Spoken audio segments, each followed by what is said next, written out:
This is Cerice from Tryon, where we connect you to insight and inspiration in the equestrian world so that you can ride your best ride. Today I wanted to take just a couple of seconds and talk to you about your horse and their emotional bank account. Not too long ago, my husband and I were watching some interviews with Dan Pena on London Reel, and one of the things that Dan brings up is that one of the reasons for people not succeeding in business or in life in general is because their their emotional bank account is depleted. And we both kind of looked at each other because that's something that we use in an approach to train our own horses and work with all horses, is the concept that your horse has an emotional bank account. And just like your regular bank account, if you keep making withdrawals and you don't make any deposits, pretty soon your emotional bank account is going to become depleted, and if you're not careful, you could go into overdraft. And with a horse, if you go into overdraft, bad things happen.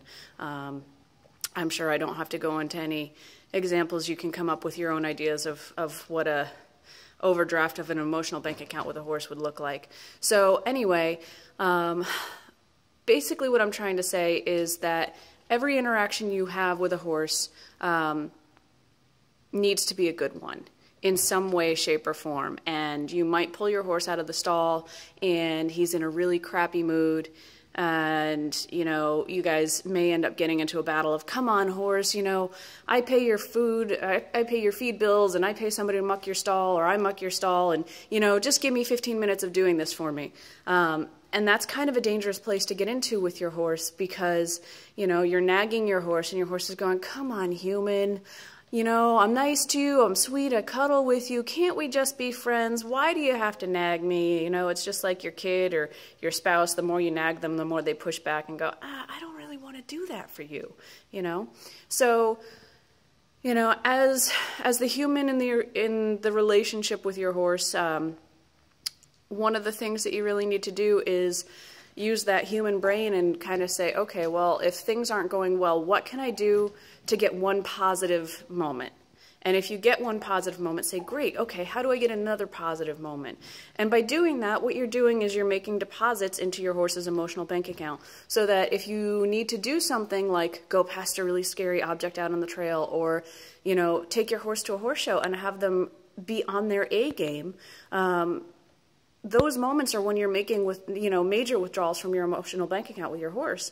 And if you're not making deposits on a regular basis, and by regular basis I mean literally every interaction you have with your horse, you're going to find that the funds are not there. And when you go into overdraft, you're likely to get hurt. Your horse is likely to get hurt. And things can get catastrophic in a hurry. So we want to make sure that our horse's emotional bank account is as full as possible every time we step foot in that saddle, because we're relying on them to keep us safe. And you know what? In their minds, they're relying on us to keep them safe. We're their leaders, and if they don't have faith in us and trust in us and feel that we're respectful of their emotions and how they feel in a situation, they're not going to want to put out the same amount of emotional investment that we need from them. So that's just something to think about. Play around with that idea and maybe challenge yourself to see if you can spend a week trying to make sure that every time you handle your horse, you're adding into that emotional bank account. And then see where that gets you. That's the foundation for having a horse that, you go and you pull them out of the stall to tack them up, and they're like, yeah, let's go see if we can have an adventure today. And that makes riding a whole lot more fun and enjoyable for everybody involved. So this is Cerice from Tryon signing off, and go out and ride your best ride.